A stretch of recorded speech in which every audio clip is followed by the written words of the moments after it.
안녕하십니까, 문광입니다. 오늘은 오대산 월정사 방산굴에 와 있습니다. 탄어 스님께서 화엄경을 번역하셨던 이 방산굴에서 탄어 스님의 화엄 사상을 다시 한번 되새겨보는 시간을 갖도록 하겠습니다.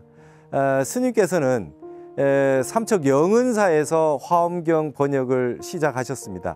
그리고 나서 이 오대산 월정사로 다시 오셔가지고 이 방산굴 집을 지으시고 현판을 방산굴이라고 붙이셨습니다. 방산굴이라고 하는 것은 중국의 7세기에 이통현 장자가 화엄경합론을 썼던, 화엄경에 주석을 달았던 그 장소 이름을 방산굴이라고 했던 것을 그대로 따서 방산굴이라고 이름 지으시고, 여기서부터 본격적인 화엄경 번역에 착수하셨던 것입니다. 그래서 이 18년에 걸친 화엄경 역경 대작불사에 아주 살아있는 그러한 그 역사적 현장이 되겠습니다. 제가 이 탄어 스님의 많은 주련들을 지금까지 봤는데요.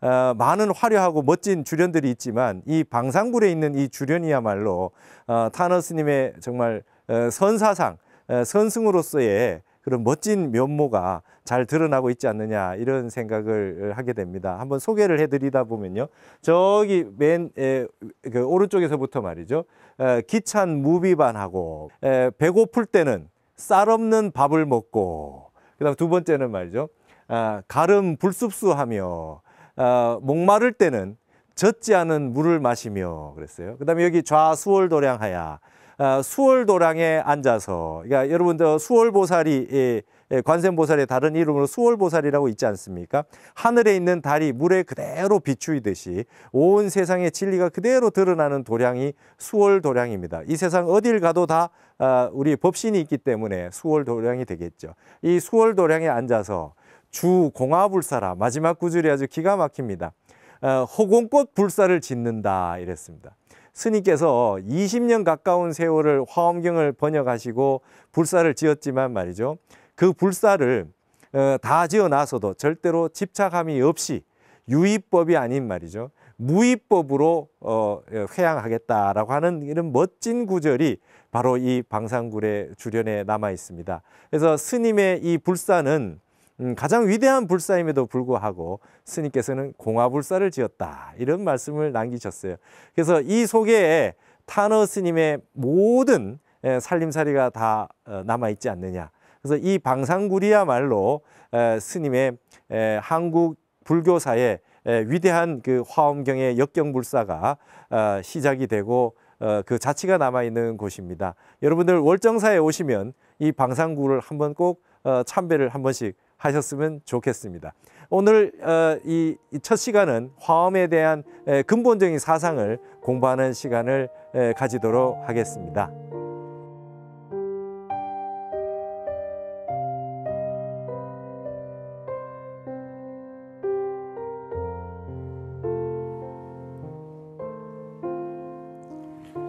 네, 탄어사상 한국학을 말하다 오늘은 오대산 월정사에서 여러분을 만나 뵙게 됐습니다. 오늘 이제 탄어 스님의 화엄 사상에 대해서 우리가 이제 공부를 시작하게 됐는데요. 여기는 월정사의 대법륜전입니다. 여러분 보시기에 뒤에 비로자나 부처님께서 직원인을 하고 계신 것을 보실 수 있을 겁니다.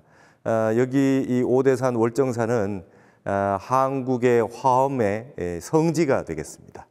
자장율사께서 중국 오대산에서 문수보살을 만나시고 그 사리를 받아와서 봉안을 했는 아주 그 유서 깊은 우리나라의 그 문수 성지입니다. 여러분 화엄경에는요, 이 보살 주처품이라고 하는 그 품이 있습니다. 거기에 보면은 오대산에 청량산의 문수보살이 그 상주하고 계시고 금강산의 법기보살이 상주하고 계신다는 그런 말씀이 나와 있거든요. 근데 중국에도 오대산이 있고 한국에도 오대산이 있는데요, 중국에는 금강산이 보이지 않습니다. 그래서 실제로 보살 주처품에 있는 그 양상이 가장 잘 드러나고 있는 것은 우리 대한민국이다, 이렇게 아시면 될 줄 압니다. 그래서 금강산과 오대산이 이렇게 가까이 있는 이 모습이 화엄경 전체에서 우리 한국이 가장 잘 나타나 있다 이렇게 보시면 되고, 이 오대산에서 탄어 스님은 이제 화엄경을 본격적으로 번역하는 그런 그 불사를 시작하셨습니다. 총무원장을 지내셨던 우리 청담 스님께서 말이죠. 그때 당시에 탄어 스님의 이 화엄경 불사에 대해서 2차돈의 순교 이래 최대의 불사다 이런 말씀을 하셨던 기억이 있습니다. 스님께서는 하룻밤 자고 났더니 화엄경이 다 된 것 같다 이런 말씀을 하셨을 정도로 일행삼매에서 화엄경을 전부 번역을 하셨던 것 같습니다. 스님의 이 인생에서 화엄경의 번역의 이 불사는 굉장히 긴 시간 동안 이루어졌습니다.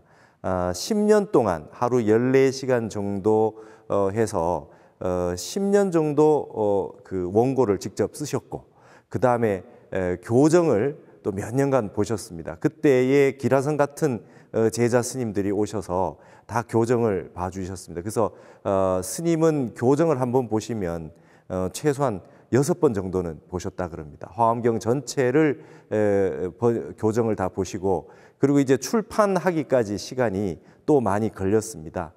그래서 총 18년에 걸친 화엄경의 대작불사가 이 오대산에서 시작이 돼서 이 서울, 부산 뭐 많은 곳을 전전하시면서 원고를 들고 다니시면서 가시는 곳마다 화엄경의 번역 원고를 쓰셨던 그런 그 역사가 있습니다.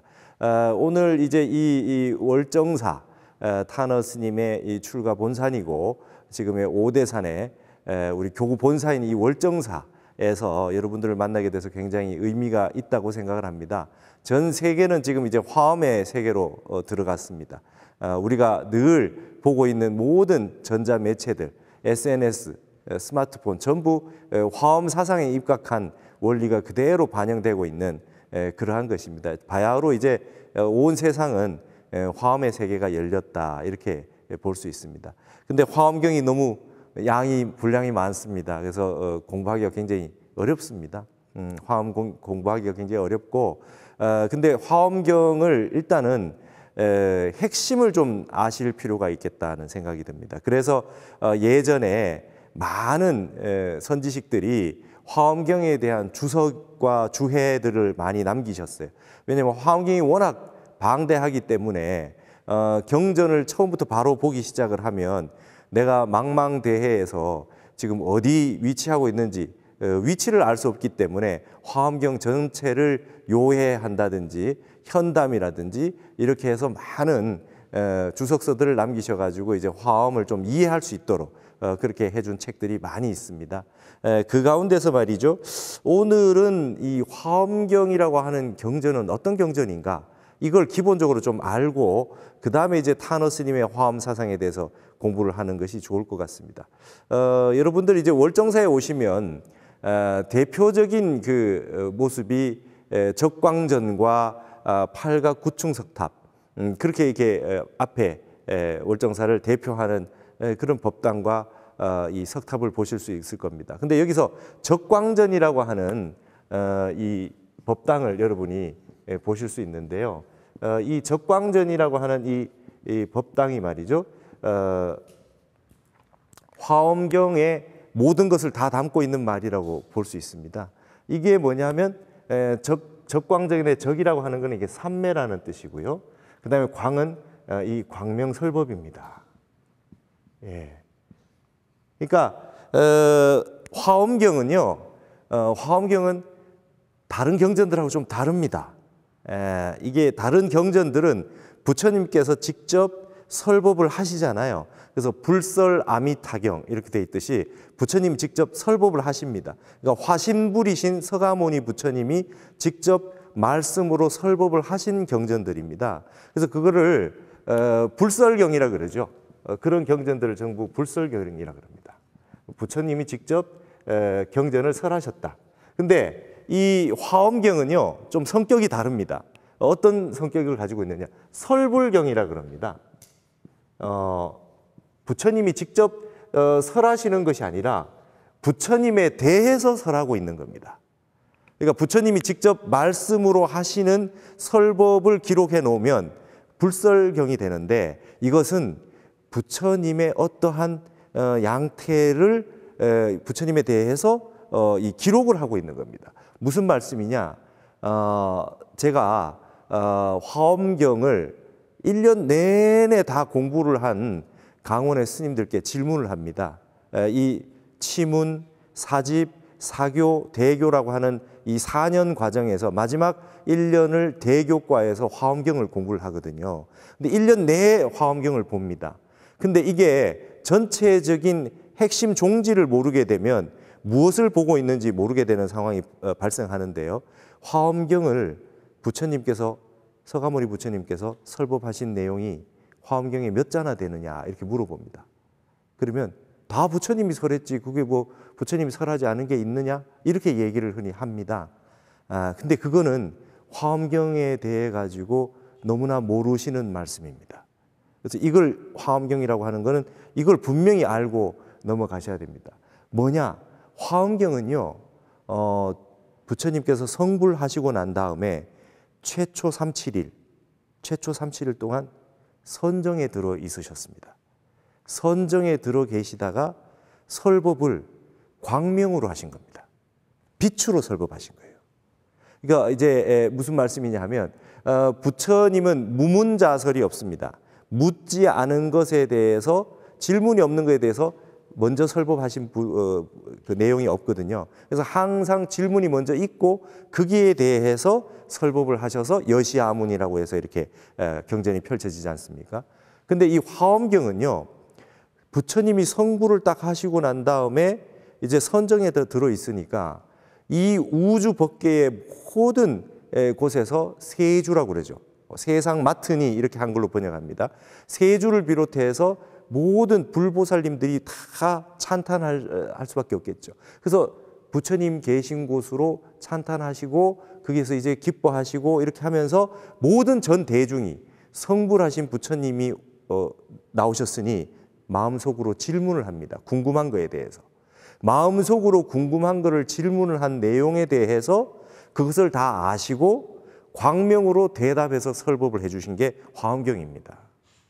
자, 이렇게 되면 이제 화엄경이라고 하는 양태가 선과 만나게 된다는 걸 바로 이해하실 수 있을 겁니다.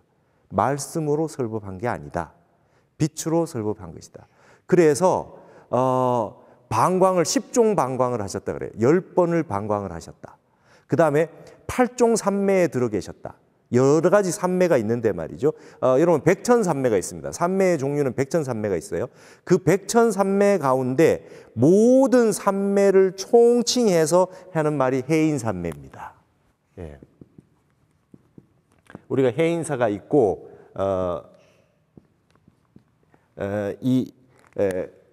능인, 해인, 삼매 중이라고 다 나오지 않았습니까? 법성계에. 그러듯이 모든 총 삼매의 총칭이, 총정이 바로 해인 삼매입니다. 그래서 수도 없이 많은 삼매가 있는 가운데 이 부처님께서 삼매에 들어 있다가 광명으로 설법하시고 삼매에 들어 있다가 광명으로 설법하시고 이렇게 하십니다. 그러니까 이게 지금 적광전이라는 말이 선정에 들어서 빛으로 설법하셨다는 말씀을 그대로 이제 나타낸 표현입니다. 그러면은 말씀으로, 화신불이 돼서 말씀으로 설법하시는 게 아니니까 화신의 몸을 가지고 온 서가모니 부처님이 이제 선정에 들어서 법신불과 하나가 되는 거죠. 그래서 광명으로 설법하셨으니까 화엄경의 설법은 법신설법입니다. 법신불의 설법이 되겠죠. 그래서 법신불과 화신불이 하나가 돼서 설법이 나왔기 때문에 여기에서 이제 대방광이라는 말이 나오기 시작합니다. 법신, 보신, 화신이 나오기 시작하는 거죠. 그러면서 이렇게 삼매에 들어가지고 말이죠. 부처님이 광명으로 설법하시는데 근기가 빠르고 아주 보살님들 같은 분들은 지금 어디로 방광을 하시는구나, 지금 어떤 설법을 하고 계시는구나 바로 알 수 있는데 우리가 근기가 부족한 중생들은 지금 그 내용들을 알지 못합니다. 그래서 화엄경을 설하는 분들은 설주가 말이죠. 설주는 보살님들이 되는 겁니다. 이 경을 설하는 말이죠. 설불경이라 그랬지 않습니까? 선정에 들어서 광명설법하고 계시는 부처님에 대해서 설해 주는 경전입니다. 그래서 여기에 설해 주는 설주 보살님들이 나와서 이제 설명을 하게 되는 거죠. 그래서 첫 6품은 보현보살이 하시고 그다음 문수보살이 하시고 이렇게 되는 거죠. 그러니까 지금 중계 방송을 해주시는 겁니다. 지금 부처님은 어떤 산매에 들어서 어떤 광명으로 설법을 하고 계신데 저 내용은 이러이러한 겁니다. 이렇게 해주시는 거죠. 예를 들어서 부처님이 말이죠. 무릎으로 방광을 하셨다. 무릎으로 방광을 하셨다 그러면 무릎은 폈다가 구부렸다 이렇게 할 수 있는 거 아닙니까? 폈다 구부렸다 할 수 있는 거니까 이거는 십회양입니다. 회양이라고 하는 거는 내 공부를 다시 회양하는 거니까요. 그래서 폈다가 구부렸다 하는 겁니다. 그리고 이거는 말이죠. 하늘로 봤을 때 도솔천입니다. 도솔천. 욕계 6천 가운데 한 가운데가 되는. 이제 회양이 이제 중간쯤 됐으니까 유턴을 하는 거 아니겠어요? 그러니까 십주, 십행, 십회양, 십지, 등강, 묘각 가운데 이제 중간쯤 돼 가지고 이제 이 설법을 하시는 내용이 십회양품이니까 이게 무릎으로 이렇게 방광을 하시면 구부렸다 폈다 하는 것이니까 도솔천 설법이구나, 십회양 설법이구나, 중도 설법이구나 이런 식으로 이렇게 아시게 되는 거죠. 그래서 보살님들이 거기에 대해서 설명을 해주시는 겁니다. 그렇게 됐을 때에 이제 우리들은 비로소 알게 되는 거죠. 내용을 알게 되는 겁니다. 그래서 마음속으로 궁금했던 모든 그 물음들을 부처님께서 거기에 대해서 낱낱이 빛으로 그 설법을 해주셨다. 그래서 광명설법이 됩니다. 그렇기 때문에 이 광명설법이기 때문에 이걸 이제 바이로차나라고 하는 말이 나오게 되는 거죠. 이건 광명변조라는 뜻이잖아요. 비로자나라고 하는. 그래서 이게 바이로차나에서 로차나 이게 노사나입니다. 뒤에게. 그럼 바이는 강조한 말입니다. 그러니까 바이로차나라고 하는 법신 부처님이나 노사나라고 하는 보신 부처님이나 전부 다 뜻은 광명의 부처님인 거죠. 그리고 여기에다가 이제 서가모니 부처님이 화신불이 되셔가지고 법신, 보신, 화신이라고 하는 삼신이 일불이 된 겁니다. 그렇죠? 이렇게 돼서 법신, 보신, 화신이 하나가 되어서 설법을 해주시는 경전이 화엄경입니다. 그러니까 화엄경 다 보고 난 다음에는 무슨 말을 하게 되느냐? 일자불설이다 이렇게 얘기합니다. 한 글자도 설한 바가 없다. 그죠? 예. 우리가 이게 어디서 많이 보셨습니까? 선에서 많이 보신 내용 아닙니까? 선종에서, 선에서 뭐라 그래요? 진리의 세계, 근본적인 세계 성자리. 지난번에 타너 스님 그 선사상 했을 때 근본 성자리. 부처님이 49년 설법하고도 한마디도 설한 바가 없다라고 하는 세계. 한마디도 설할 바가 없고 생각이 끊어지고 언어 문자가 끊어진 세계가 바로 우리의 근본 성자리인데 이 성자리에 대해서는 한마디도 설한 바가 없는 세계. 이렇게 해서 부처님께서 화엄경을 설하셨는데 이렇게 중생들을 위해서 법을 설하셨는데 못 알아들었기 때문에 다시 아함부 경전부터 초등학생 수준으로 유치원 수준으로 뚝 떨어뜨려 가지고 설법을 시작하신 게 이제 아함경, 니까야 이렇게 되는 겁니다. 이 범어는 아함경이라 그러고 판례는 니까야라 그러잖아요. 그래서 이제 그 사성제 8정도, 고진멸도, 12연기, 이런 거 이제 설법하시게 된 거죠. 그렇게 되기 전에 부처님은 말이죠. 설법이 선적이죠. 이렇게 설법하시는 겁니다. 그래서 화엄경을 공부를 하시려면 참선을 좀 해라. 참선하는 분들은 화엄경을 공부를 해라. 타너 스님이 항상 이렇게 말씀하셨던 이유가 여기에 있습니다. 자, 그러면 여기서 이제 이 적광전, 삼매와 광명설법이다. 이렇게 된 내용을 보게 됐는데 그러면 이게 지금 우리 경전의 이름을 말이죠. 이름을 조금 이렇게 봅시다. 대방광, 불화엄경 이렇게 돼 있죠. 경전 이름만 빼면 이게 말이죠. 대방광불 화엄경 이렇게 하는데 원래는 경 이름은 대방광 불화엄경입니다. 그러면 이게 이 전체에 이 대방광이라고 하는 것이 여기를 수식해 주는 겁니다. 수식해 주는 겁니다. 이게 꽃으로 장엄했다 그래서 화엄이죠. 꽃으로 장엄했다 화엄이에요. 그러니까 이게 여기에 불이라고 하는 내용이 말이죠. 이 부처님은 어떤 부처님이냐? 대방광하신 부처님이다. 이렇게 되는 겁니다. 그래서 대방광하신 부처님이 꽃으로 장엄한 경전이다. 이게 이제 화엄경이 되는 겁니다.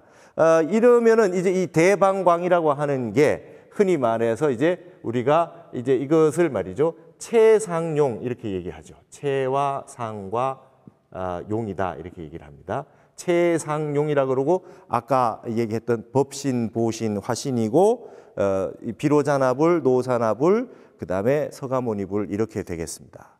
그러면 여기에서 대방광이라고 하는 것과 채상용이라고 하는 게 이해가 잘 안 되실 줄 압니다. 이걸 좀 이해를 하게 되면 이제 이 전체 화엄경 내용이 조금 이해가 되실 줄로 그렇게 믿습니다. 대방광은 말이죠. 채상용이다. 법신, 보신, 화신이다. 비로자나불, 노사나불, 서가모니불이다. 이렇게 돼 있습니다. 근데 이걸 뭐라 그러냐면 삼신일불이라 그래요. 삼신일불이라 그래요. 그리고 이걸 덕을로 얘기하면 말이죠. 이걸 뭐라 그러냐 하면은 이게 지금 우리 이 설명을 할 때 어떻게 표현하냐. 하늘에 떠 있는 달로 표현합니다. 그 다음에 요거는 말이죠. 보시는 말이죠. 빛으로 설명하고요. 그 다음에 서가모니불 화신은 그림자라고 설명합니다. 자, 여기에 하늘에 이렇게 달이 하나 떠 있습니다. 근데 천강유수, 천강월 들어보셨죠? 그죠? 하늘에 달이 떠 있는데 말이죠. 1000개의 강에 강물이 있으면 1000개의 달이 뜬다. 이걸 월인천강이라 그래요. 도장인자 써서 하늘에 말이죠. 달이 1000개의 강물에 뜬다 이 말이잖아요. 자, 강물이 희한한 강물들이 다 이렇게 다양하게 있다고 칩시다. 다 있다고 치는데 강에 물만 있으면 하늘에 보름달이 그대로 다 비추게 되겠죠. 이렇게 다 비춥니다. 이렇게 다 비추게 되죠. 이렇게 다 비추게 돼 가지고 여기에 똑같이 달이 뜹니다. 똑같이 달이 뜨는데 강이 1000개라고 해서 뜨는 달이 말이죠. 1000분의 1로 뜨지 않습니다. 각자 하나하나 완벽한 달이 뜹니다. 여기를 법신이라 그러고요. 원래 하늘에 떠 있는 하나의 달을 법신이라 그러고요. 각자에게 강물에 떠 있는 이 달들을 화신이라 그러죠. 이걸 1100억 화신이라 그럽니다. 자, 우리가 여기에 이 대중이 말이죠. 이 중에 예를 들어서 100명이 있다고 그러면 100명이 있다 그래도 법신은 일불밖에 없습니다. 그 안에 있는 우리의 불성자리를 말하는 겁니다. 그건 하나밖에 없어요. 그러나 여기에 또 수도 없이 많은 분이 있다 해도 그분들의 그 다 같은 분이냐 그게 아니라 낱낱이 각자 다 다른 본래 부처다 이 말이죠. 그게 화신이라는 얘기입니다. 그럼 여기에 하늘에 있는 달이 떴으면 여기는 전부 다 그림자가 떴지 않습니까? 그림자가 떠 있거든요. 근데 여기에 이 하늘에 떠 있는 달과 강물에 떠 있는 달 사이에는 무엇이 이어져 있느냐? 빛으로 이어져 있죠. 빛이 있잖아요. 그래서 이게 지금 보신이라고 하는 요 개념이 상이라고 하는 개념, 이게 빛이라고 하는 개념이 요게 어렵습니다. 요게 어렵습니다.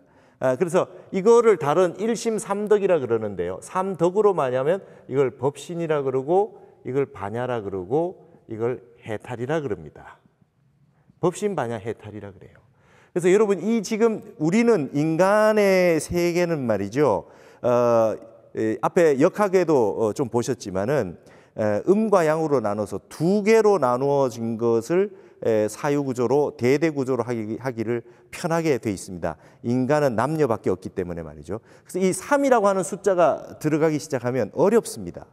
그래서 이 대라고 하는 것은 무엇이 가장 큰 거냐? 법신이라고 하는 근본 우리의 본체입니다. 본체는 우리의 법성, 불성, 그 다음에 이 자성, 이게 본래 가지고 있는 것이니까 이건 우리가 이해하기가 쉽습니다. 그 다음에 이 광이라고 하는 건 넓을 광자라고 하는 건 수도 없이 많은 응용이 가능합니다. 이게 용이 되겠죠. 그래서 수도 없이 많은 일체 중생에게 법신이 다 갖추어져 있다라고 하는 거니까 이것도 이해하기가 쉽습니다. 근데 이게 그렇다면 이 진리의 부처님의 세계의 상 모양이 어떠하냐? 모양이 어떠하냐 그러면은 모양이라고 하는 게 있다고 말하기도 어렵고 없다고 말하기도 어려워집니다. 그래서 이걸 보신의 세계는 뭘로 설명하냐? 그냥 빛으로 설명하는 겁니다. 진리라고 하는 것의 보시는 말이죠. 빛인 겁니다. 그래서 여기에서 노사나불이라고 하는 우리 화엄경에서는 노사나불이 등장하면 비로자나불과 같이 쓰기도 합니다. 비로자나불이라고 나오지 않고 그냥 노사나불이라고 했는데 가만히 들여다보면 비로자나불을 말하고 있는 경우가 많습니다. 근데 말이죠. 여기 있는 상은 어떨 때는 용하고 상을 묶어서 설명하는 데 경도 있고 그 체와 상을 묶어서 설명하는 데도 있습니다. 이거는 각 체상용에 대해 가지고 대방광에 대해 가지고 각 논자들에 의해 가지고 말이죠. 다르게 설명하게 되는 부분입니다. 그럼 왜 그러냐? 여기는 빛이 말이죠. 하늘에 있는 빛으로 연관해서 설명할 수도 있겠죠. 근데 여기 강물에 비쳐 있는 이 그림자 달과 연관해 가지고 이 빛을 설명할 수도 있을 겁니다. 그래서 이 상이라고 하는 것이 지난번에 금강경에 아상, 인상, 중생상, 수자상 했을 때 쌈지냐라고 했을 때 이게 굉장히 어려운 글자다. 어려운 글자다. 이렇게 얘기했듯이 이게 그냥 거저 모양상이 아니다는 거죠. 그랬듯이 이거는 굉장히 이 보신이라고 하는 걸로 설명을 해서 이렇게 이해를 하시면 좋겠다는 겁니다. 그래서 이거를 이제 나중에 타너 스님은 말이죠. 이거를 기독교와의 회통에 활용합니다. 법신, 보신, 화신이라고 하는 거를 기독교의 여기에 성부, 그죠? 기독교는 이게 성부다. 그 다음에 여기 이거는 성자다, 그죠? 이게 성자다, 아드자자 써가지고 이게 기독교에서는 예수님이 되는 겁니다. 그 다음에 이게 뭡니까? 성신 혹은 성령 이렇게 얘기합니다. 하늘에 계신 기독교의 하느님과 이 세상에 살고 있는 모든 사람들을 이어주는 것이 바로 이 성신 성령이라고 하는 것이죠. 근데 여기에 있는 문제가 이게 천백억 화신이라고 했을 때 여기에 있는 서가모니불 부처님뿐만 아니라 우리 일체 중생이 다 여기에 해당하는데 이것을 말이죠. 성자라고 하는 부분을 구원이라고 하는 것을 예수님만 통해서 이 성부의 세계와 이어질 수 있다라고 하는 이것이 기독교의 가장 큰 난점이다. 타너 스님이 이렇게 얘기하는 거죠. 그 성부, 성자, 성신이라고 하는 기독교의 교리는 우리 화엄에서 말하는 법신, 보신, 화신과 같이 일심삼불이라고 해가지고 이게 아주 굉장히 잘된 이론이다. 신학에서 제일 잘된 이론이라고 할 수 있다. 그런데 이 부분, 자, 그러면 이 일체 중생이 다 예수님과 같은 동일한 정도의 수준의 인간으로 인정을 해주느냐 해주지 못하느냐, 오직 원죄만 가지고 있는 죄인으로 보느냐, 불성을 그대로 갖추고 있는 동일한 그 인물로 보느냐, 이게 이제 관건이다. 여기에서 이 한국적 신학이 나와야 된다. 이런 얘기를 타너 스님이 하시면서 회통을 이렇게 하시는 겁니다. 그래서 이 화엄경의 세계라고 하는 것은 여기에 이 법신이라고 하는 이 개념이 확장이 돼 가지고 이것이 바로 뭡니까? 삼매에 들게 했던 근본 원동력 아닙니까? 이거를 바탕으로 해가지고 참선을 하게 되고 이것을 통해서 우리가 견성을 하게 되는 데까지 넘어갑니다. 그리고 화엄경이라고 하는 것은 부처님의 깨달은 세계를 그대로 밖으로 드러낸 세계다. 그래서 이게 지금 타너 스님은 화엄경의 교판임에도 불구하고 천태교판을 그대로 씁니다. 천태오시교판이라고 있어요. 최초의 371은 아까 말씀드렸듯이 화엄경을 설하셨다. 그 다음에 화엄경을 설하고 난 다음에 이 371 동안, 371이니까 21일이 되겠죠. 화엄경을 설파했다. 그러고 났는데도 광명으로 설법해 놓으니까 전 대중이 다 알아듣지 못했다. 그래서 아함부경전을 설하고, 그죠? 그 다음에 아함 12 방등팔 이렇게 되죠. 아함부경전, 아함경에 해당하는 경전을 12년 설파하고 방등부에 해당하는 유식학 계통, 구사론 계통되는 경전을 8년을 설파하셨다. 그래 놓고 난 다음에 이게 뭔가 있음의 세계에 대해 가지고 분석이 다 끝나고 난 다음에 공의 세계로 들어갔다. 이게 반야부죠. 그죠? 20일째 단반자나 그랬죠. 21년 동안 반야경을 설하셨다. 반야부 600부 반야를 설파하셨다. 그리고 난 다음에 마지막에 법화 열반부를 설하셨다. 법화경, 열반경. 마지막 열반경을 설하셨으니까 이게 다시 8년을 설하셨다. 이래서 49년 설법을 이렇게 보는 관점이, 그죠? 이렇게 보는 관점이 전체에서 오시교판이 되는 겁니다. 5번 전체적으로 설파하신 내용이 있다. 근데 이게 지금 천태지자대사의 교판이거든요. 그러면 천태지자대사는 법화경이 제일이다라고 보는 이 교판을 가지고 계시잖아요. 왜냐? 맨 마지막에 부처님이 설하시는 게 법화 열반부니까 결론에서 말씀하신 거니까 이게 가장 수승한 경전 아니겠느냐. 이렇게 해서 천태종은 이 천태지자대에서는 이 법화경을 중심으로 팔만대정을 다 설파를 하고 있는 거죠. 근데 타너 스님은 여기에 있는 내용을 이거는 이제 천태교판이고 이제 화엄이라고 하면은 그 5교 10종이라든지 여러 가지 화엄 교판들이 있습니다. 근데 그걸 쓰지 않습니다. 타너 스님 쓰지 않고 이 천태의 50교판을 그대로 쓰면서 자, 그러면 자세하게 봐라. 화엄경을 처음에 3-7일 동안 설파를 했는데 못 알아먹어서 이렇게 쭉 연결해서 설법이 있게 된 거 아니냐. 그러니 맨 처음에 화엄경을 설했을 땐 대학원생을 대상으로 했다가 못 알아들어서 유치원, 초등학교, 중학교, 고등학교, 대학교 이렇게 하게 돼서 마지막 법화 열반부는 대학교 수준이다. 이렇게 이제 얘기를 하기 시작한 겁니다. 그래서 이 3-7일 동안 여러분 보십시오. 그 화엄경에 10조 95,048자 그 엄청난 많은 용수보살이 용궁에서 다 가지고 오지도 못했다라고 하는 그 많은 경전을 3-7일 동안 말씀으로 설법했다라고 하면은 믿을 사람이 아무도 없을 겁니다. 근데 그 내용을 다 비추로 설법하셨다는 거예요. 그렇기 때문에 이 화엄경의 내용이라고 하는 것이 방대하고 예를 들어서 49년 동안 하신 내용이 아니라고 했을 때 언어 문자로 49년 설법 내용이 아니라고 했을 때에도 그 내용이 설법 내용이 없는 내용인데도 화엄경 안에 들어갈 수가 있는 거죠. 광명설법이니까. 그래서 여기에 입각해가지고 이제 선종이라고 하는 형태는 부처님 말씀과 다른 말씀이지만 선사, 조사 스님들이 법을 설했을 때 그 내용들이 이 화엄의 세계, 법신, 보신, 화신의 세계, 최상륙의 세계, 대방광의 세계, 법신, 반야, 해탈의 세계 이런 세계들과 이 딱 맞아 들어갔을 때는 그거 역시 진리가 될 수 있는 게 이 화엄경이라고 하는 세계가 빛으로 설법했기 때문에 그렇습니다. 그러니까 이제 이렇게 이해를 먼저 하시고 화엄경이라고 하는 게 이렇다라고 하는 것을 이해를 하시고 화엄경을 보셔야 그래야 화엄경이라고 하는 걸 좀 이해를 하실 수가 있는 겁니다. 왜 자꾸 장소가 바뀌어서 설법을 하시게 되고 설법할 때마다 설주가 다른 보살님이 오셔가지고 얘기를 하게 되고 왜 부처님은 이 백호로 광명했다가 치간 이빨 사이로 방광하셨다가 발바닥으로 방광하셨다가 이런 일이 왜 나오느냐 이런 거죠. 그래서 예를 들면 뭐 발바닥으로 방광을 하셨다 그러면 이제 처음에 이제 길을 나서는 거 아닙니까? 이거 공부가 시작되는 그거를 설법하시고 이제 나중에 열의 출현품이 되면 말이죠. 열애가 출현할 때 열의 지난번에 말씀드렸죠. 열의 출현품은 열의 보왕열의 성기품이라고 우리 속에 있는 부처가 출현하는 겁니다. 그러니까 이 서가모니 부처님이 출현하시고 그다음에 미래불인 미륵불이 출현하시는 것만 얘기하는 것이 아니라 우리 자신에게 있는 법신불이 바깥으로 출현하는 겁니다.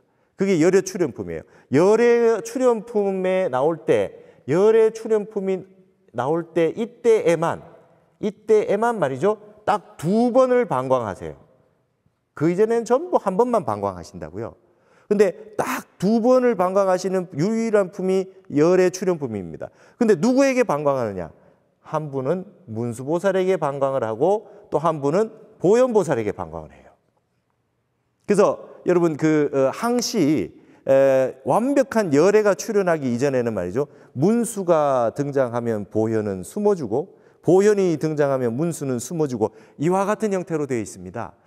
지혜와 자비라고 하는 것이 이 여조양익입니다. 마치 새의 2 날개와 같은 거예요. 이 2개가 다 완성이 돼야 성불하는 거고 열애가 출현하는 거예요. 근데 문수보살이 등장하실 때는 보현보살이 숨어주고 보현보살이 등장할 땐 문수보살이 숨어줍니다. 그걸 은밀현료 구속문이라 그래요. 화엄의 시편에서 숨어 있는 것과 드러난 것이 서로 같이 구성하고 있다. 자, 하늘에 반달이 떠 있다고 봅시다. 반달이 보름달이 아니라 반달만 떠 있다고 봅시다. 반달이 떠 있으면 이쪽에 있는 반달은 보이지 않게 되지요. 보이지 않는다고 해서 달이 없는 거냐 이거죠. 그래서 한쪽에 문수가 드러나면 보혈은 숨어주고 보혈은 드러나면 문수가 숨어주고 이런 양태로 이 세상은 구현되어 있다는 겁니다. 그러니까 무슨 말이냐? 진리라고 진여의 세계라고 하는 거는 눈에 보이는 세계가 반이 있으면 그 이면에 보이지 않는 세계가 있다는 거예요. 그러니까 눈에 보이는 세계는 다 언어 문자로 할 수 있지만 눈에 보이지 않는 세계는 언어 문자가 끊어진 세계로 설파할 수밖에 없어요. 삼매와 방광과 그다음에 선 같은 형태로 이 말씀할 수밖에 없는 것이죠. 근데 이 두 가지가 한꺼번에 다 드러날 때 문수보현, 지혜와 자비가 한꺼번에 다 드러날 때 이제 열애가 출현하는 거다. 이렇게 지금 얘기가 되고 있습니다. 그러면 여러분 이제 조금 이해를 하실 수 있을 겁니다. 화엄경이라고 하는 것에 미스테리한 부분들이 굉장히 많다. 모르겠는 얘기들이 굉장히 많다. 그것은 우리의 인식이라고 하는 이게 이 유의 세계, 반야로 오면서 이제 공의 세계로 넘어오지 않습니까? 팔만대장경을 두 종류로 나눠라 그러면 공종과 유종입니다. 마음이라고 하는 것을 마음이 일체가 유심조인데 마음이라고 하는 것을 있다고 생각해서 끝까지 한번 분석해보자. 그렇게 아레아시까지 가죠. 유식하게. 서구의 심리학이 아레아시까지 오지 못했습니다. 그러니까 있다고 생각하고 끝까지 가보자라고 하는 것이 유의 세계에서 방등부입니다. 구사론 같은 경우 보면 세상에 있는 논의가 그만큼 깊은 논의가 없어요.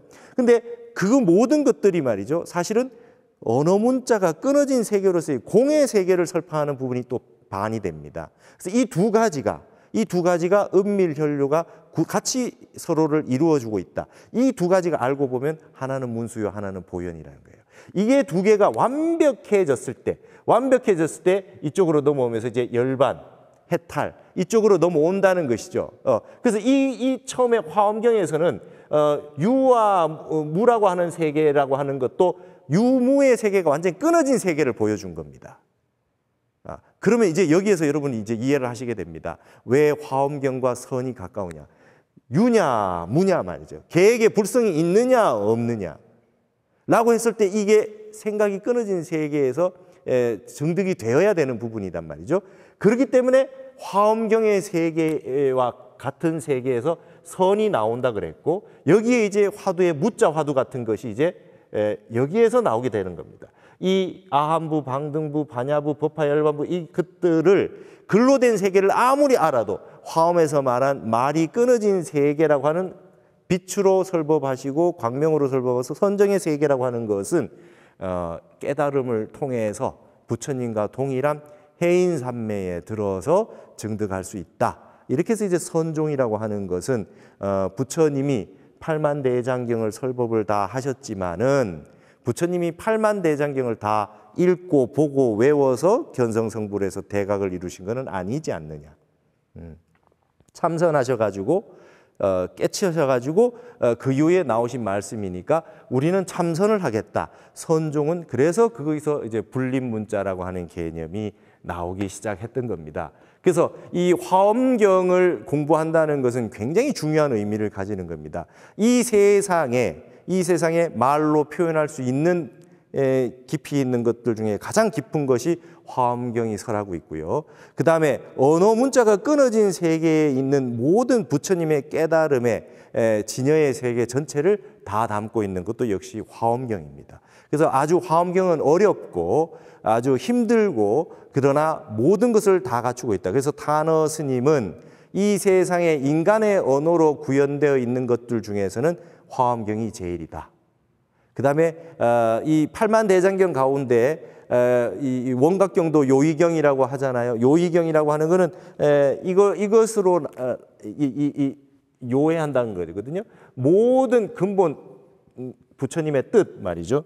진여의 세계를 다 요달할 수 있는 경, 깨달을 수 있는 경을 요의경이라 그러는데 많은 경전들이 요의경이다 이렇게 얘기를 합니다. 그러나 타너 스님은 유일한 요의경은 화엄경이다 이렇게 얘기를 하시고 계신 거죠. 그래서 이 화엄경이라고 하는 부분은 이렇게 직원인으로 비로자나 부처님이 이게 직원인으로 있는 것은 아까 보셨듯이 우주 만상이 하나의 진리의 세계로 합일되어 있는 법신의 자리로 모아지는 겁니다.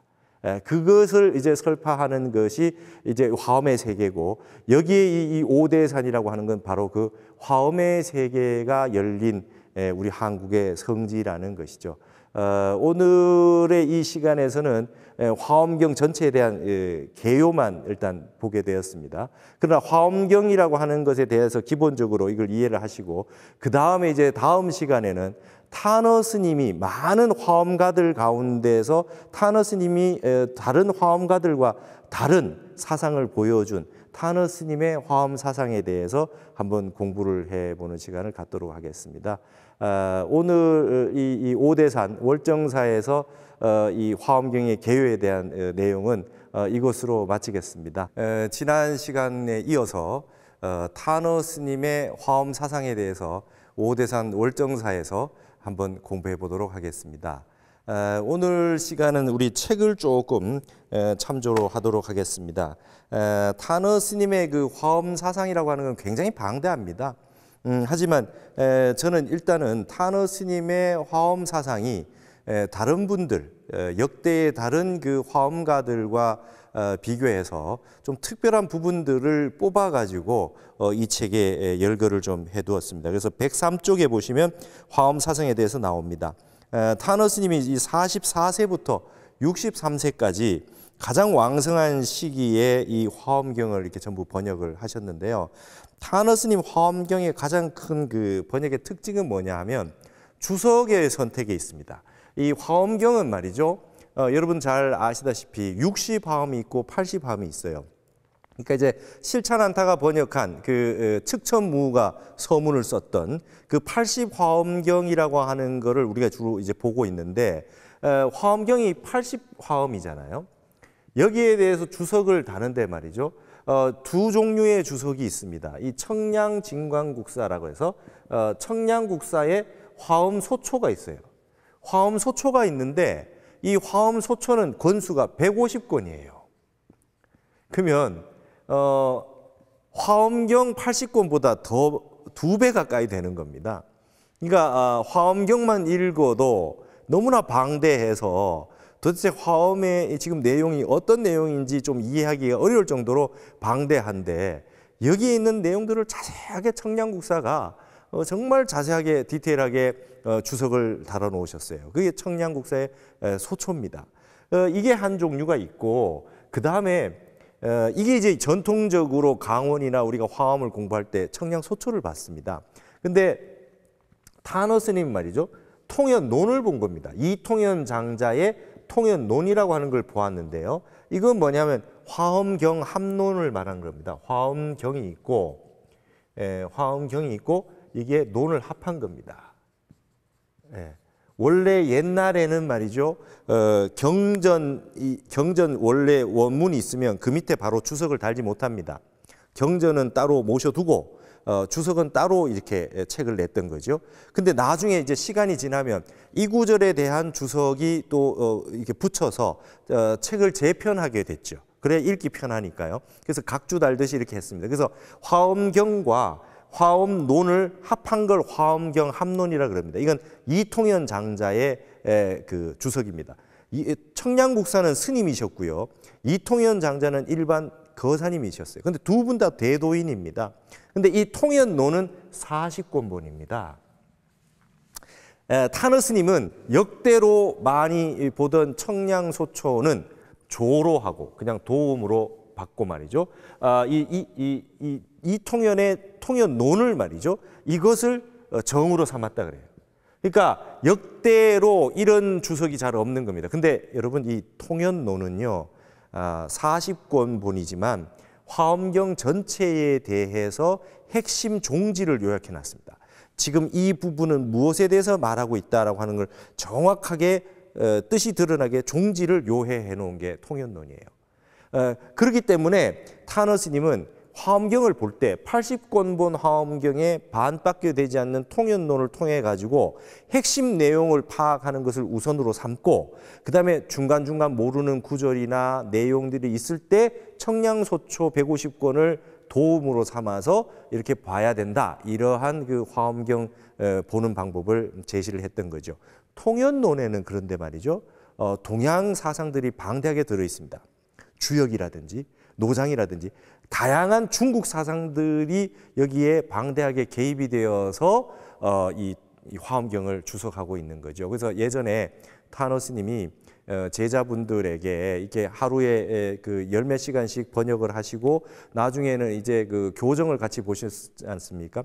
그러면 스님들 모시고 이렇게 다 해서 수없이 많은 분들이 왔다 갔다 하면서 몇 년씩 교정을 보지 않았겠습니까? 그러면 낮에 꼭 점심 먹고 나서 2시간 정도는 꼭 너희들이 여기서 교정만 볼 수는 없다.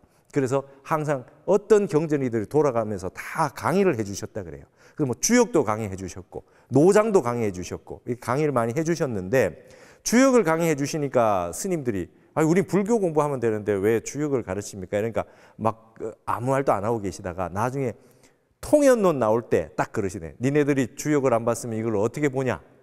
이 지금 다 주역을 통해서 주석을 해놨는데 이걸 어떻게 보냐? 이런 말씀하셨다 그래요. 그럴 만큼 통연론은 방대한 그 주석들이 되어 있습니다. 그래서 타너 스님의 화엄경의 핵심은 말이죠. 통연론을 거사님의 주석이어도 종지가 드러나면 거사님 주석을 썼다는 거예요. 위대한 청량국사의 스님의 주석은 주로 불교적인 내용을 위주로 아주 자세한 모든 경전에 해박한 그 주석이 달려 있음에도 불구하고 이 정체 종지가 드러나야 된다. 그래서 종지가 없는 학문은 죽은 학문이다 그러셨듯이 이렇게 했던 거죠. 여러분 이게 지금 그 타너 스님이 번역을 다 마무리하시고 난 다음에 그때 당시에 김지견 선생이라는 분이 일본의 동경대학교에 박사과정으로 가 있었습니다. 유학을 가 있었습니다. 그래서 일본의 학계에다가 말이죠. 한국의 통연장자의 논을 전부 번역하신 분이 계신다. 자, 화엄경 전체를 현토하고 번역하셨죠. 청량소초는 이제 그 중요한 부분들을 가져왔고 현담은 다 현토를 다 해놨습니다. 통연론은 원문의 현토를 다 하고 번역까지 다 하셨어요. 이걸 다 한 걸 보고 일본 학자들이 깜짝 놀랐습니다. 왜냐하면 일본에서는요, 한 분이 번역하시는 거는 엄두도 내지 못했고 이 유교 전공, 불교 전공, 노장 전공 이 세 분야에 전공하는 분들이 모여서 함께 통연론을 번역하다 실패했답니다. 근데 한국에서 한 스님께서 혼자서 이걸 번역을 다 하셨다 그러니까 이런 일이 있을 수 있나 그래서 초빙을 해라 이래가지고 일본 동경대학교에 초빙을 받아서 가셨어요. 가셔가지고 처음에는 의아해했겠죠. 그때 이 일본에 말이죠. 나카무라 하지메 같은 중촌원이라고 하는 분이 있습니다. 아주 유명한 불교학자입니다. 나카무라 하지메 같은 분이 교수로 있었고 그때 당시에 대가들 일본 그 불교학 사상가의 대가들이 전부 다 보러 왔다는 거예요. 그래서 처음에는 말이죠 타너 스님하고 이렇게 문답을 했답니다. 문답을 하면 이제 통역을 해서 이렇게 하는데 너무 명쾌하니까 일정을 바꿔가지고 일주일로 연장했대요. 일주일 연장해가지고 이제 그냥 타너 스님 법문 듣는 걸로 하자. 그래가지고 스님이 일주일 동안 번역하셨던 것뿐만 아니라 화엄경 사상에 대해서 뭐 유불선 뭐 전체를 쫙 해서 강의를 하시고 옆에 통역을 해주시고 이렇게 했답니다. 그랬더니 일주일이 끝나고 나서 그 일본의 기라성과 같은 그 학자들이요 삼배했답니다. 그걸 보시고 숭산 스님이 일본의 그 홍법원에 계시던 숭산 스님이 타너 스님하고 굉장히 아주 친하셨던 그 후배 스님이 숭산 스님이셨어요. 그래서 숭산 스님이 하시는 말씀이 저 일본 학자들은 얼마나 자존심이 세고 콧대가 높은데 총을 들이대도 절할 사람들이 아니다. 근데 스님 강의를 듣고 절하는 걸 보니까 너무나 기쁘고 통쾌하다고 그러셨어요. 근데 이때 김지견 선생이 말이죠. 너무나 안타까워했어요. 그때가 이제 70년대 초반인데요. 이걸 사진으로 찍어 놓든지 영상으로라도 좀 남겨놨으면 얼마나 좋겠나. 전 세계의 불교학의 최고의 대가라고 하는 일본 학자들이 다 같이 일주일 강의를 듣고 스님에게 삼배를 하는 그 모습을 이거를 남겨놓지 못해서 너무 안타깝다. 이래가지고 그때 일본에서 그 비디오 촬영하는 그걸 기계를 사가지고 시자분에게 주면서 이제 어디 가도 뭔 일이 있으면 스님 가시는 곳이면 이게 녹화를 하거나 사진을 찍어둬라. 이렇게 얘기를 했다는 얘기가 있습니다. 이럴 정도로 타너 스님은 이 혼자서 정말 상상을 초월하는 이 번역을 다 하셨다는 거죠. 그래서 이 타너 스님의 이런 그 번역이 앞으로 굉장히 이제 그 각광을 받을 수밖에 없는 이유는 뭐냐면 경전을 다 보고 나서 내용을 모르면 안 된다는 거예요. 자꾸만 따라가다가 보면은 나중에 이게 무슨 내용인지 핵심을 요약하지 못하는데 그렇게 해서는 경전 볼 필요가 없다. 그래서 종지가 드러나는 것을 명확하게 주석들 중에 다 뽑아서 이제 번역을 하셨던 그런 사항들이 있습니다. 그리고 타너스님 말이죠. 화엄경 전체에 대해서 딱 한마디로 얘기해서 뭐냐, 여러분 우리가 대승, 소승 이런 말을 쓰는데요. 타너스님은 대승, 소승이란 말씀을 안 씁니다. 지금 우리가 흔히 말해서 남방불교는 소승불교다, 그러니까 그렇지 않다, 초기불교다, 근본불교다 이렇게 해서 대승 쪽에서 소승이라고 해서 좀 비하하는 뉘앙스가 있는 거 아닙니까? 근데 타너스님은 그때서부터 1승과 3승이 있을 뿐이지 대승과 소승은 없다 그러셨어요. 그러면서 화엄경은 대승경전이 아니다. 화엄경은 1승경전이다. 화엄경을 대승이라 그러면 망발이다. 앞으로 이렇게 절대 그렇게 얘기하면 안 된다. 이런 말씀하셨어요. 이게 화엄경 강의하시면 처음 시작하실 때 반드시 이 말씀부터 하시고 시작했어요. 그래서 여러분 보시면 우리가 이제 성문승이라고 있어요. 그죠? 성문승, 영각승. 그 다음에 이제 보살승입니다. 성문승은 직접 소리로 들었다는 겁니다. 부처님께 직접 들은 제자들. 영각승은 우리가 이제 그 절에 가시면 독성각, 독각 있잖아요. 이분들은 뭐냐면 우리 저 산 높은 데 외진데에 보통 이제 독성각이 있지 않습니까? 이분들은 나반존자라고 하는 분들. 이분들은 멀리 떨어져서 부처님 법문은 안 들었지만 홀로 12연기를 깨치신 분들이에요. 이분들이 이제 영각승이라고 그래요. 그러고 난 다음에 여기에 이제 보살승이 나오는데 여기를 흔히 대승이라 그러고, 그렇죠? 대승이라 그러고 이건 그냥 이승이라 그러죠. 그리고 이제 이 성문승 같은 경우에 소승이라 그러고, 영각 소승, 중승, 대승 이러기도 합니다. 근데 보통 소승, 이승과 대승이라 그래서 이걸 이제 삼승교학이라 그러죠. 삼승교학이라 그래요. 근데 이거에 대별해서 나오는 말씀이 말이죠. 일승교학입니다. 일승교학. 이건 다른 말로 일불승이라 그래요. 그래서 여러분 그 의상조사의 법계도에 위에 보시면 화엄 일승 법계도 이렇게 돼 있죠. 그러니까 의상대사의 생각과 타너스님의 생각은 일치합니다. 무슨 말씀이냐? 원래는 이제 일승이라고 하는 거는 우리가 이제 여러분 많이 아시는 법화경, 화엄경 이런 겁니다. 그죠? 법화경, 화엄경. 대표적인 것이.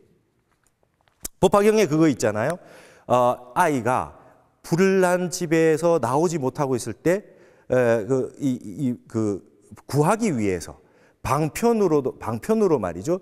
놀이기구를 넣어주죠. 그죠? 그래가지고 어떻게 합니까? 애들이 밖으로 나오게 만듭니다. 밖으로 나오게 만드는 때까지의 방편이 삼승교학입니다. 그리고 밖에 나오고 나면 전부 다 똑같은 어떤 부처님의 말씀이든 일불승이라는 것이죠. 그러니까 근본은 일승이었다는 거예요. 그래서 1승, 3승이 나눠져 있는 게 아니라 1승에서 3승이 나왔다 이렇게 설명하시는 겁니다. 무슨 말이냐? 원래는 어떤 교학을 펼치더라도 부처님은 다 성불하기 위한, 그다음 일체 중생이 다 부처라고 하는 것을 펼치기 위한 교학을 하셨는데 말을 못 알아듣기 시작하니까 이게 낮춰서 이 근기에 맞춰서 방편설을 하게 됐다. 그래서 나눠서 중생 따로 있고 부처 따로 있고 이렇게 나눠서 설법을 하게 됐다는 거죠. 그러한 상황이 나중에 근본 교설이 되는 법화경, 최후에 설법했던 법화경이나 최초로 광명설법했던 화엄경 같은 경우는 일불승이었다는 거예요. 그래서 법화경에도 나옵니다. 유유일불승, 오직 일불승이 있을 뿐이다. 그러죠. 2승이나 3승이라고 하는 것은 없는 거다 이렇게 얘기해요. 법화경에서. 지금까지 내 설법은 다 믿지 마라. 다 방편으로 수준을 높여서 근본 설법을 가르쳐주기 위해서 지금까지 방편으로 끌고 온 거다. 그래서 삼승교학은 다 방편이었고 알고 보면 다 1승에서 나온 거다. 그렇기 때문에 화엄경은 대승이란 말 쓰지 말라는 거예요. 대승 쓰면 소승이라고 하는 상대가 생기지 않느냐. 상대가 생기면 어떻게 되느냐? 모두 누구나 다 부처라고 하는 것이 깨어지지 않느냐 이거죠. 그래서 이렇게 이제 설법을 하신 겁니다. 그래서 타너스님의 그 화엄경에 굉장히 중요한 말씀이 대승이라고 하는 말을 쓰지 말라는 겁니다. 근데 한 가지 여기서 이제 조금 비교해 보셔야 될 거는 우리가 대승 기실론이라고 있어요. 근데 대승이란 말을 썼잖아요. 그러면 그건 망발한 거냐? 그건 아닙니다. 대승 기실론에서는 대승이란 말을 말이죠. 중생심이 대승이다 이렇게 놨어요. 이 세상 모든 사람 마음 전체가 다 대승이다. 그러니까 가만히 놓고 이제 보실 것 같으면 대승기실론의 대승이라는 말은 말이죠. 우리 화엄경에서 말하는 일승이란 말과 그다지 다르지가 않습니다. 중생이 그대로 부처라고 하는 뜻이 있기 때문에 그렇게 받아들여도 좋을 것 같습니다. 그래서 이 내용을 스님 혼자서 그냥 말씀하신 게 아니라 이 책에 말이죠. 스님이 이 현수품에 우리가 그 106쪽에 있습니다. 현수품에 이런 구절이 있어요. 무슨 말이 있냐면 구대승자 유의연이와 능신차법 배난사라 이렇게 했어요. 이 대승을 구하는 것은 오히려 쉬움이 되겠으나 이 법을 믿는 사람은 그죠? 배나 어렵다. 그래서 이 법은 일승이라는 거죠. 화엄경 현수품에 대승은 그 공부하기 쉽지만 이 일승은 공부하기 어렵다는 구절이 있지 않냐. 이게 바로 화엄경의 핵심 내용이다. 이렇게 말씀하셨던 내용들이 나오게 있습니다. 그래서 스님은 이 의상대사와 같이 화엄경을 일승경전이라고 말씀하신 거죠. 자, 이걸 이제 화엄경은 말이죠. 주로 이 화장 차례라고 하고 그다음에 해인 삼매라고 하고 하는데 방대합니다. 스케일이 좀 방대해요. 그래서 늘 바다가 많이 나옵니다. 바다가 많이 나오는데 타노스님은 늘 그러죠. 바다를 한번 봐라. 바다를 봐라. 세상에 어떤 강물이 들어와도 취사, 어떤 건 취하고 어떤 건 버리는 게 있냐? 바다가. 어떤 삼국수라고 안 받아들이고 그다음에 이거는 안 받아들이고 뭐 이유를 다는 것이 있냐? 뭐든지 다 들어오면 바다는 다 받아들인다. 그러나 바닷물이 다 받아들여도 한 맛을 낸다. 일미, 한 맛을 내고 있지 않느냐.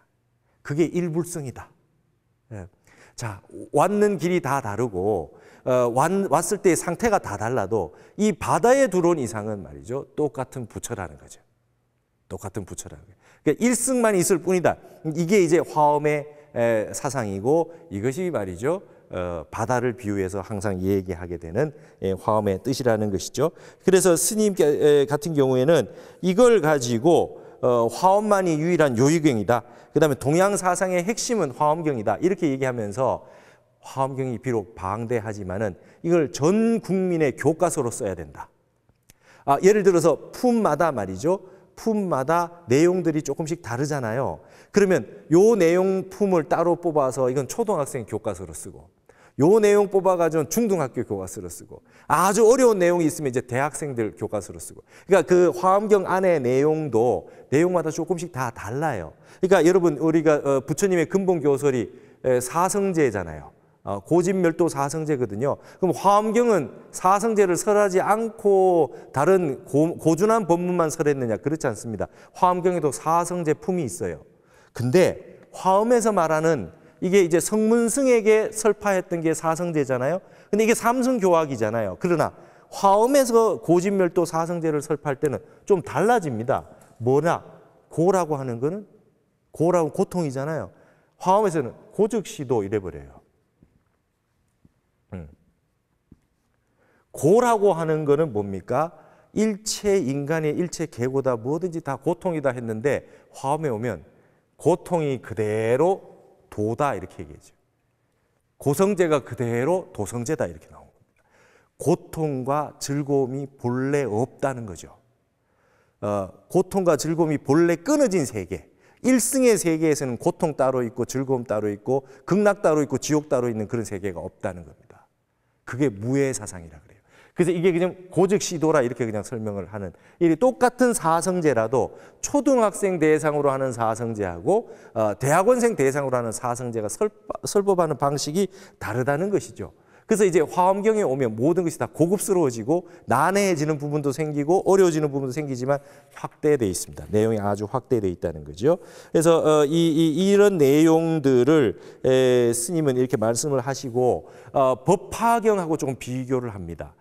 법화경도 일승경이고 굉장히 훌륭한 경전이지만 화엄경보다 조금 못하다 이렇게 말씀하세요.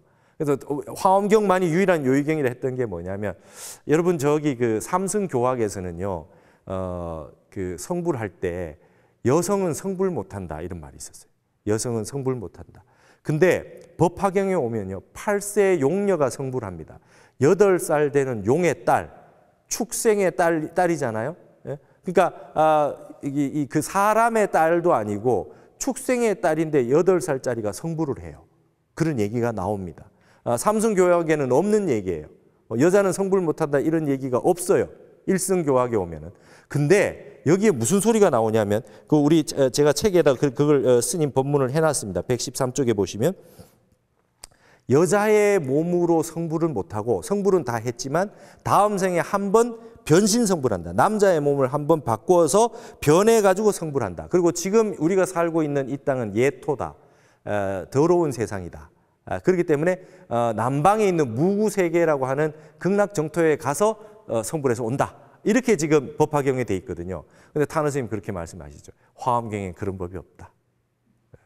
여성 그대로 성불이다. 여성이 남성으로 몸을 바꾸거나 남방에 있는 그 다른 정토에 가서 성불할 필요가 없다. 이 세계 그대로가 정토다. 이게 이제 화엄이라는 거예요. 그러니까 여러분 보시면 이제 이런 겁니다. 십주, 십행, 십회양, 십지, 등각, 묘각이 있는데 우리가 이 석굴암에 가시면 말이죠. 석굴암 본존불에 이렇게 딱 보실 것 같으면 석굴암 본존불이 중앙에 계시면 이 뒤에 관세음보살님 11면 관세음보살님이 계시고 이제 양옆에 이제 문수보현이 계시거든요. 이게 이제 화엄의 구조로 돼 있는 것입니다. 뭐냐면 여기서부터 시작해가지고 발심해가지고 이렇게 가서 이렇게 돌아와서 이게 보현보살로 오는데 말이죠. 여기에 한가운데 관세음보살이 있어요. 관세음보살이 어디에 계시냐? 53 선지식 가운데 28번째예요. 딱 28번째입니다. 근데 문수보살에서 이 10회양품이라고 하는 중간에 10회양의 8회양입니다. 관세음보살이. 그러고 난 다음에 보현보살에게 올 때까지의 과정이 여기에 미륵을 만나고 다시 문수에게 보내서 보현에게 오는데 문수를 2번 만나죠. 그 다음에 미륵을 만나기 전에 미륵보살을 친견하기 전에 만나는 선지식이 누굽니까? 등각선지식이 덕생동자 유덕동료예요. 그러니까 여러분 동자동녀입니다. 마지막 묘각의 단계, 마지막 깨달음의 단계인 미륵의 묘각의 단계에 만나기 바로 직전에 만나는 인물이 뭐냐면 덕생동자 유덕동녀예요. 이게 남녀 어린아이 동자 동녀가 이제 마지막 만남. 여러분 부처님 되기 전에는 천진불이 되는 거예요. 그리고 여기는 남녀가 없는 겁니다. 이렇게 되는 구조가 돼 있어요.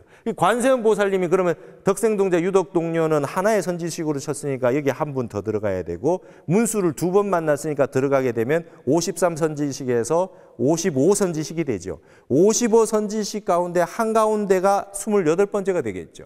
관세음보살님은 10회양의 8회양으로 한가운데 있어요. 그래서 석굴암 부처님이 이렇게 되어 있는 겁니다. 그래서 한가운데 관세음보살님이 딱 있고 시작은 문수로 하고 완성은 보현이 하는 것이죠.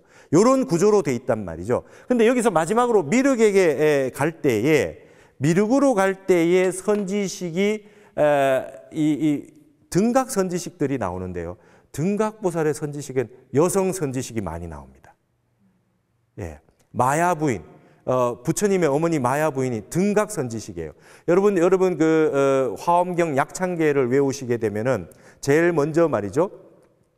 제일 먼저 뭐가 나오느냐 하면은 덕운 해운 선주승 이렇게 나와요. 맨 처음에 10주, 초주, 2주, 3주로 나갈 때 만나는 선지식들은 덕운 스님, 그죠? 이 스님들 세 분을 만나요. 그러니까 처음에는 속세를 좀 절연을 하고 스님들께 공부를 배워야 된다. 이렇게 되다가 마지막에 묘각에 가기 직전에 등각에 가게 되면 이제 선지식들이 말이죠. 그냥 일반 바깥에 있는 분들이 많아요. 근데 여성 선지식이 많습니다. 그래서 화엄경에는 어떻게 보느냐? 화엄경에는 여성의 마야 부인을 어떻게 보느냐? 이미 화엄경은 전부 다 본래 부처죠. 누구나 보살이고 다 깨달아져 있죠. 본래 부처이신데 마야 부인이 아들을 서가모니 부처님이라고 하는 아들을 이 세상에 나게 해주기 위해서는 어머니가 필요하지 않느냐. 그래서 여성의 몸을 받아가지고 일부러 와서 서가모니 부처님을 낳아주기 위해서 오신 거다 이렇게 된 겁니다. 여성이 부족하거나 뭐 한계가 있거나 그런 것이 아니라 본래 부처인데 부처님을 낳아주기 위해서 여자 몸을 선택해서 왔다 이렇게 보는 거예요. 그렇기 때문에 등각 선지식에 있는 겁니다. 그러니까 이게 화엄 아니냐 이거예요. 그래서 법화경에 8세 용녀가 성불하는 거하고 우리 화엄경에서 얘기하는 이 개념이 완전히 다르다. 그래서 화엄경이 더 수승하다.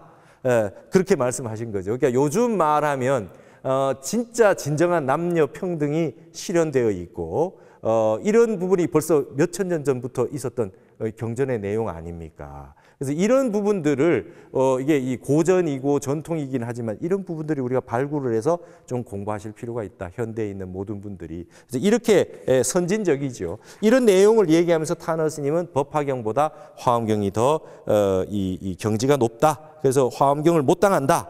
이런 얘기를 합니다. 대신에 이제 그 법화경 같은 경우는 회삼기일이다. 모든 삼승의 교학을 모아서 일승교학으로 귀결시키게 만드는 이거는 법화경의 아주 큰 장점이다. 멋있는 교학이다. 회삼기일이 이런 말씀을 하셨습니다. 자, 그 다음에 이 그 타너 스님은 말이죠. 성기 사상입니다. 그래서 타너 스님의 화엄 사상 가운데 첫 번째는 말이죠. 여기서 말했던 일승 사상이에요. 그러니까 일승. 화엄은 일승이다라고 하는 내용이 첫 번째 사상의 다른 분의 대별되는 특징이고 두 번째는 말이죠. 성기 사상이라는 겁니다. 예, 성기 사상입니다. 이것은 무슨 말씀이냐면 화엄경은 말이죠. 여러분 이 세상의 모든 교학은 부처님이 연기를 깨달으신 거 아닙니까? 연기라고 하는 것은 부처님이 그러셨어요. 내가 발명해낸 것도 아니고 나만이 아는 것도 아니고 나 이전에 분명히 존재했고 다 있었다. 그러나 그거를 영원히 있는 그 진리 자체를 깨닫게 되는 것이 가장 중요한 진리가 연기다 이렇게 말했어요. 그래서 이런 식으로 모든 부처님의 그 핵심 사상은 연기와 중도 사상, 무아 사상 이런 것일 텐데 각 경전마다 각 교황마다 말이죠. 연기를 어떻게 설명하느냐라는 방식이 달라지게 되는 겁니다.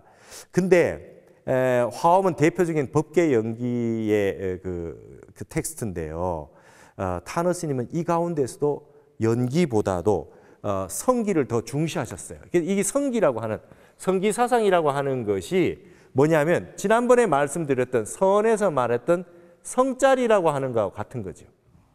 근본 마음 자체. 연기라고 하는 것이 인연생기라고 하는 것의 이전에 말이죠. 근본 성품짜리라고 하는 게 있다는 거예요. 그래서 육시화엄에서 말했던 보황열의 성기품 했을 때 그 성기사상. 화엄에서 우리가 뽑아내야 될 제일 중요한 사상은 연기 이전에 있는 성기다. 이렇게 얘기하는 게 타너 스님의 주요한 사상이 되겠습니다. 이것은 의상대사에게도 나오게 동일한 사상입니다. 의상조사 법성계에 법성원융 무의상, 그죠? 법성은 원융에서 두 상이 없으며 제법 부동 본래적 모든 제법은 움직이지 않고 본래 고요하다, 그죠? 그래서 이 마지막에 말이죠. 증지 소지 비여경, 증득한 지혜로 알 뿐이지 이건 다른 경계가 아니다 이렇게 나옵니다. 그러니까 여기까지가 성기 사상입니다. 법성계의 성기 사상. 그러니까 여기는 말이 끊어진 세계, 법성의 세계예요. 그래서 이 법성의 세계라고 하는 것은 성기 사상이고 이것 이외에 그 다음에 나오는 모든 그 법성계의 내용은 다 연기거든요. 그렇기 때문에 이 그 의상조사 법성계에도 첫 번째 네 구절은 전부 성기에 해당한다. 그러듯이 타너 스님도 이 의상대사의 성기 사상에 공감하고 이걸 극력 강조하셨습니다. 화엄의 핵심 사상 가운데 하나는 연기이지만 연기라고 하는 것을 더 근본에 성기가 있다. 그래서 이게 근본 사상에 성기가 있기 때문에 아까 말씀드렸듯이 청량국사가 연기를 많이 설명하시고 통연장자는 성기를 많이 설명합니다. 그래서 주석을 통연노루로 좀 쓰는 이유도 있었다고 보여지는 것이죠. 그래서 이 타너 스님은 연기라고 하는 것보다는 본체에 해당하는 근본 본체에 해당하는 성기를 강조하셨다라고 하는 것을 우리가 이해를 하실 수가 있겠습니다. 그리고 제가 이제 여기에 타너 스님의 아주 그 125쪽부터 나오는 내용들은 말이죠. 아주 특별한 내용인데 스님이 이제 강의하셨을 때 그 녹취한 겁니다. 다른 데는 없고요. 다른 데서 강의하셨던 걸 제가 녹취한 건데 이 화엄에 청량국사하고 이 통연장자를 서로 비교를 해주면서 어떤 말씀을 하냐면 유교의 퇴계와 율곡에 빗대어서 설명하시는 부분이 있어요. 이건 아주 우리 한국 사상사에서 이렇게 설명했는 분을 찾아볼 수 없습니다. 그러니까 여러분 퇴계 선생은 이기이원론을 주장하셨어요. 이기이원론을 주장하셨다. 그 다음에 율곡 선생은 말이죠. 이기일원론을 주장하셨어요. 근데 타너 스님이 이렇게 얘기합니다. 내가 젊었을 때는 말이죠. 퇴계 선생의 이 이기이원론이라고 하는 게 너무나 말이 안 된다고 생각하고 자꾸 고치고 싶었다. 율곡의 얘기가 확실히 맞다고 생각을 했다. 왜냐하면 리와 기라고 하는 것이 근원이 두 개라는 겁니다. 근본 이게 지금 여러분 우리 불교에서 말이죠. 리사무 했을 때 이법계 사법계 때 이와 사라고 하는 것이 유교의 성리학의 이기론으로 바뀌었습니다. 바뀐 부분이 있어요. 중국에서는 사라고 하는 현상을 사라고 보기보다는 기로 보는 그 기철학이 더 강하지 않습니까? 그래서 원래는 리라고 하는 뜻이 이렇게 중요한 진리라고 하는 뜻이 아니라 조리 정도밖에 뜻이 없었는데 화엄경이나 선사상을 가지고 와서 주자대에 와서 말이죠. 이기론이라고 하는 걸로 만들어 나왔는데 이 성리학을 제대로 공부하려면 우리 화엄경이나 불교 공부를 하시면 더 잘 아실 수가 있게 되는 겁니다.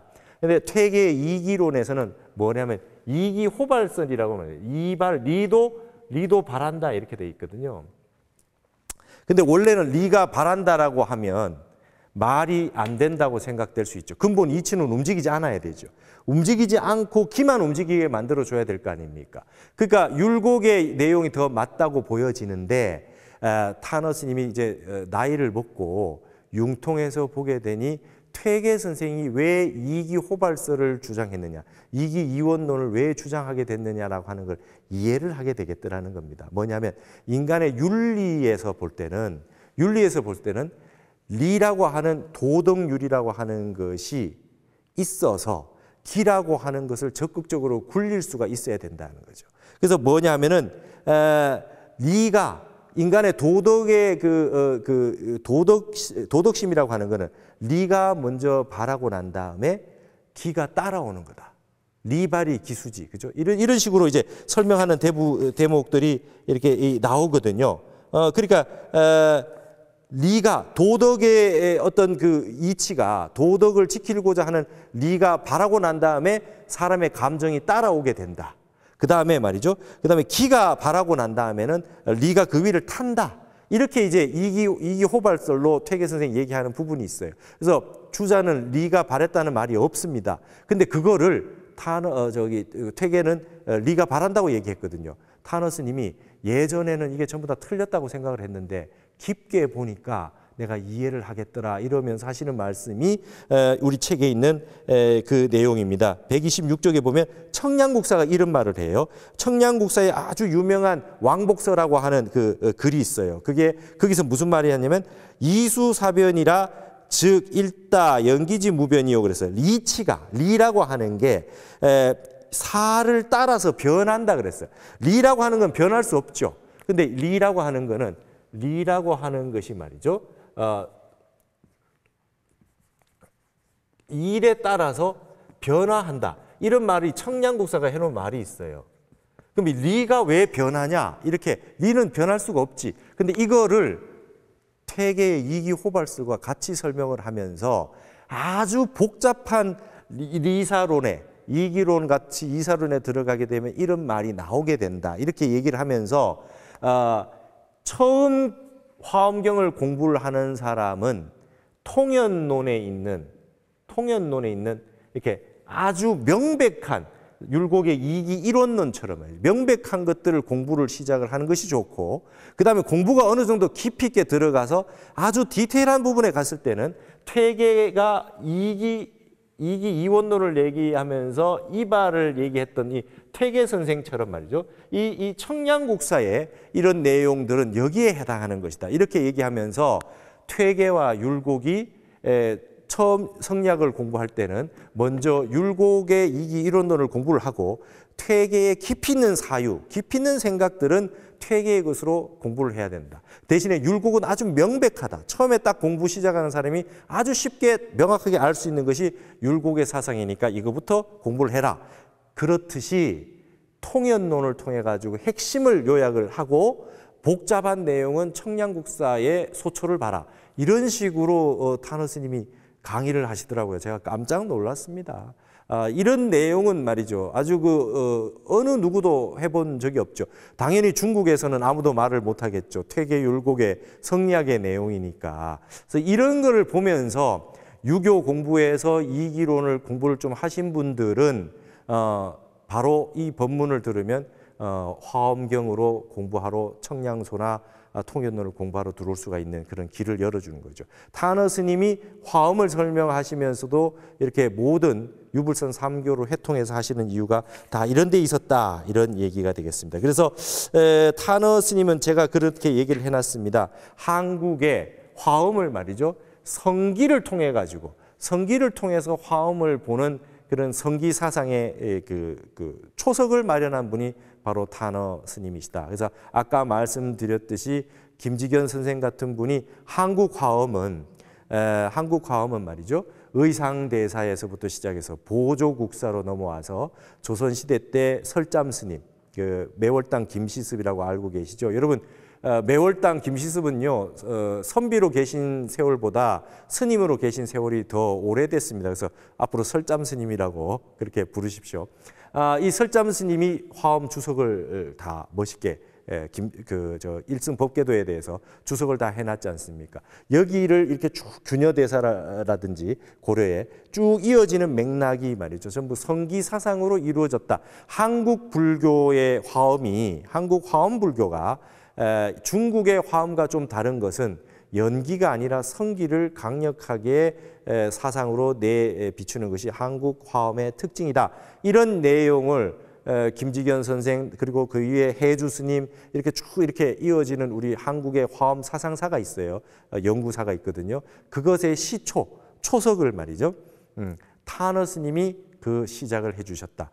하루는 김지견 선생이 타너 스님의 그 일승 법계도, 근데 법성계, 의상조사 법성계 강의하는 거를 듣고 오셔가지고 완벽하게 눈이 열렸다, 이렇게 말씀하신 적이 있다 그래요. 그때부터 성기 사상을 중심으로 해가지고 일본 동경대학교까지 가서 성기를 중심으로 해서 한국 화엄을 다 연구를 했던 내용이 바로 타너 스님의 영향을 받아서 그렇게 됐다라고 하는 그런 내용들이 있습니다. 이처럼 말이죠, 타너 스님은 화엄경을 번역을 했을 뿐만 아니라 화엄경을 보는 방법에 대해 가지고도 아주 우리에게 큰 시사점을 남겨주고 있습니다. 여러분, 지금 우리가 살고 있는 이 세계는 화엄의 세계입니다. 예전에는 화엄이 어려워서 볼 수 없는 세계인데요, 우리가 보고 있는, 지금 여러분들이 늘 접하고 있는 세계는 이 화엄의 세계입니다.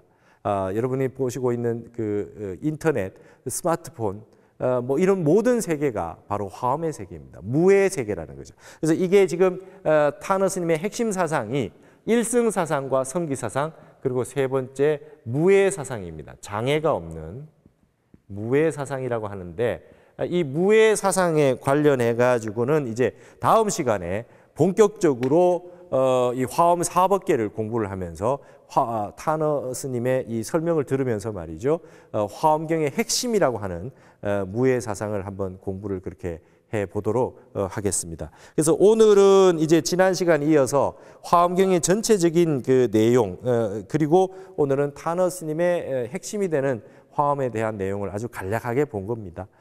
타너 스님이 말씀하셨습니다. 대한민국의 모든 국민들이 화엄경을 봤으면 좋겠다. 그 다음에 전 세계 모든 사람들이 앞으로 화엄경에 미칠 날이 한번 올 거다. 그때는 여러분, 지금과 같은 이런 SNS, 인터넷 시대가 아니었지 않습니까? 앞으로 화엄 시대가 한번 열린다, 이렇게 스님이 40년 전, 50년 전에 이미 말씀을 하셨더랬습니다. 그래서 이제 이러한 세상을 우리 4차 산업혁명의 시대를 살고 있는 우리 지구촌의 모든 인류는 말이죠. 앞으로 화엄의 사상을 가장 잘 이해할 수 있고 화엄경을 많이 보시고 화엄에서 중요한 아이디어와 그 어떤 그 생각에 기반한 창의적인 생각을 일으키는 사람들이 이제 앞으로 시대를 주도하는 시대가 올 것이다. 이런 그 생각을 할 수가 있겠습니다. 그래서 다음 시간에는 이어서 타너 스님의 그 화엄 사법계에 대한 설명들을 공부를 하면서 좀 더 깊이 화엄의 사상이 어떤 건가 공부를 해 보도록 하겠습니다.